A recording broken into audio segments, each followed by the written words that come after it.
Hello Exiles and welcome back to a new build guide.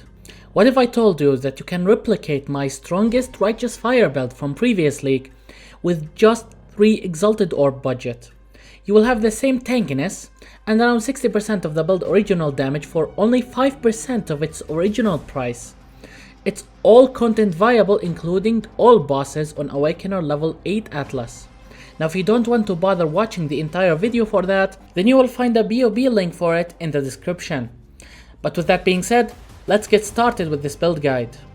So at the beginning, when I knew that I wanted to go budget for this league, I decided to remake this build into something that actually supports Righteous Fire and does not require lots of investment. And obviously that was with the Chieftain Ascendancy. Yes, you could do this as a Juggernaut, but your damage will stagnate. Now Chieftain provide bonuses to fire damage over time multiplier and increases the fire damage enemies take by 20% when they hit you. It also provides us with free endurance charges if we have War Cried recently, and we have Enduring Cry for that. Also it provides us with lots of fire resistance, which will allow us to start using Righteous Fire right after we finish our first lab. For our passive tree, we focus on life and life regeneration first, just to be able to start using Righteous Fire as early as possible. Then we take damage nodes to help us kill some bosses faster. Cluster Jewel expansion is not required for this build, but you will obviously have more damage if you decided to invest into them. Anyway, for our items, I will be showcasing how much I have spent on each one of them. Now 3 Exalted Orb is our budget limit, which is the equivalent of 530 Chaos Orb in total. This means that at the time of me making this video, 1 Exalted Orb is exactly 177 Chaos Orb. So starting off, we have Calm's Heart.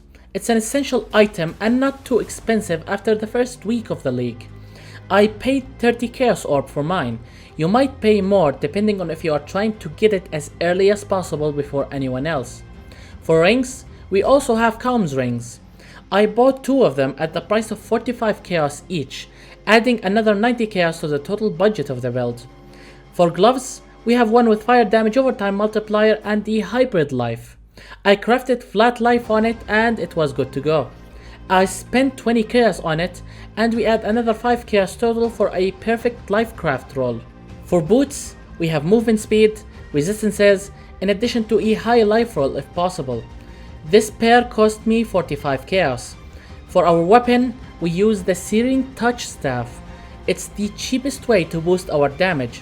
You are looking to manually 5-link it. Now I paid 30 Chaos for a Werewolf staff and spent the equivalent of another 20 Chaos worth of Jewelers and Fusing to get it to 5-link.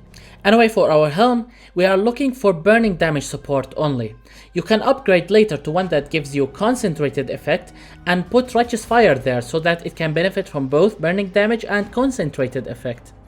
For this particular helm, I only paid 5 Chaos and we add another 5 Chaos for the craft.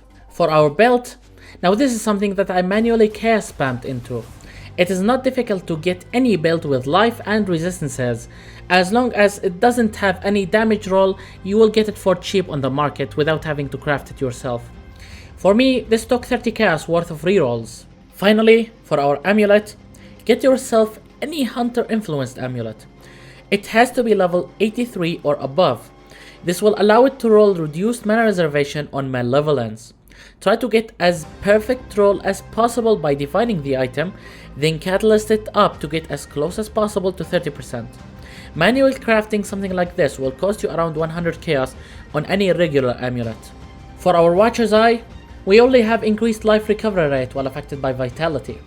I already had that in store, but I price checked similar jewels before using it and the price was around 100 Chaos Orb.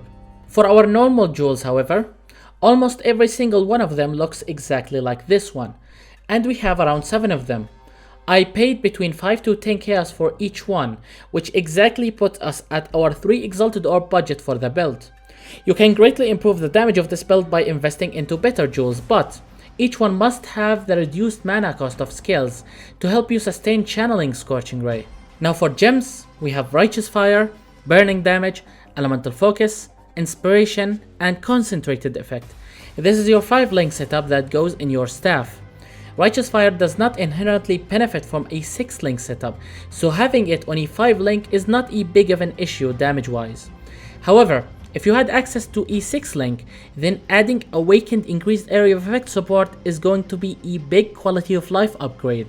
For our Scorching Ray setup, pretty much the same exact thing, except that we swap Concentrated effect for efficacy, and we put this setup in our helm to get the free burning damage support to Scorching Ray. Make sure to have Inspiration linked to it as well to generate charges and boost your Righteous Fire damage, since Righteous Fire is also linked to Inspiration. For our other gem setups, we have Malevolence, Vitality, Purity of Fire, all those linked with level 3 Enlighten, and it's our main aura setup. Finally, we have Immortal Call and Enduring Cry somewhere else to actively generate and consume endurance charges for more survivability and damage.